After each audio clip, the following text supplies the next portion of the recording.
Good afternoon, assalamu alaikum. I thought I'd come back on here one more time. I was thinking about yesterday being my 1 year anniversary as a Muslim, right? And I just want to come back on and just say how grateful I am for Islam. I was raised Christian, and I have always wanted to follow God. You know, I've always had this feeling of searching and wanting to find God. And I've never, the whole time in Christianity, I never felt at peace. I just always felt like there were things that weren't answered, questions. There were things that didn't make sense, things that didn't settle my spirit quite right, you know? And it always bothered me that, okay, I might get backlash for this, but I don't know how else to say it. It always bothered me that I felt like in Christianity, people very much felt like, well, as long as I have accepted Jesus, then I'm covered and I'm fine. As long as I accept that Jesus Christ died for my sin and he's, you know, part of the Trinity, this whole thing, then I'm fine. And it always felt like to me, they could just feel like they could do whatever they want. Like, oh, I messed up. Well, you know, by the blood of God, kind of a thing. And the, I guess, accountability or, what's the word I'm looking for? I'm not sure. I mean, accountability or work, but never seemed to be there. And I never understood that.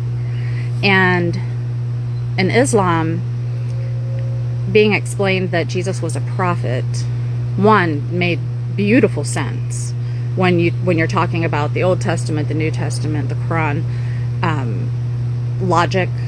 It makes sense, and my spirit felt peace with that. And in Islam, the emphasis is very much on like humanitarian. Like, I've read the Quran through completely once. I'm going through it a second time. I'll go through it many, many times. However long I live, I'm sure I'll go through it many times and see new things every time I do it. But the recurring theme so much is, you know, the most gracious, the most merciful, the all-knowing, and, you know, all the 99 attributes that are pulled from the Quran. But just over and over and over again, it talks about mercy and forgiveness and compassion and charity, helping others, not living with excess. And that is one that really got me. I started thinking about the not living with excess and what it means, because in the time that this was written 1400 years ago, I mean, people didn't have a lot. It's not like today. And I wonder, and it's an uncomfortable thing to think about, but I wonder how much of our lives does Allah look down on and shake his head, because we have so much. I mean, we have a storage unit. In America, that's a pretty normal thing. Like, most people have storage units. And what? I started thinking about it, and I was like, that's crazy. Like, why do we have that? And I told my husband, I said, we need to go and we need to, like, let go of things and give to the poor, whatever we need to do, but we need to do this. This is ridiculous that we have stuff sitting in a storage unit that we look at once every 2 years. Like, how does that make sense? And it's not being a very good steward. And yeah, I went off on a tangent on that, but it's just, there's so many people that are in need and so many people that are hungry in our own country. And the amount of things we waste is insane. When I was growing up, we were poor, and we had, like, you know, timed showers and things like that. And that stuck with me. So I'm still, like, trying to turn the water on the lowest possible when I'm doing dishes or when I'm doing this or that or the other.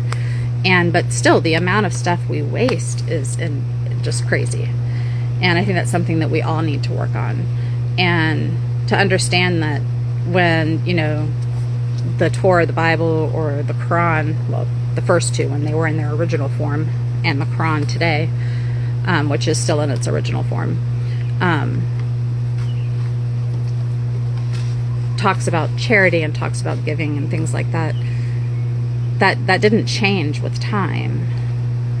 And not having excess didn't change with time. And I feel like we so often just say, oh, well, that was back then and this is now. No, the design was meant to work for all time. And we've gotten into this world where we're all just, everything's at our fingertips and whatnot for a lot of the world. Now, there's parts of the world where that's not true. And being in a position of being blessed, you know, wherever you live, if it's in America, UK, or Canada, or Uganda, wherever you are, holding to those values. And I know that's something I definitely have to work on. And it's difficult in my family because I am the only Muslim. And things that I'm really starting to hold dear, things that are really resonating in my heart and soul, things I want to do, things I want to see change, are very different from my family's at this point. And I just keep praying, you know, for them, those who Allah guides cannot be lost. And I just keep praying that He guides them. But anyway, I know I kind of went all over the place and around the building to get to the bush, and I'm very sorry.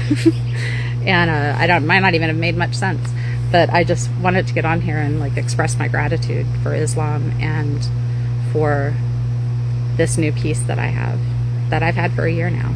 And I'm so happy that I do have it for the rest of my life. I hope you guys have a great day. And if you made it this far in the video, thank you.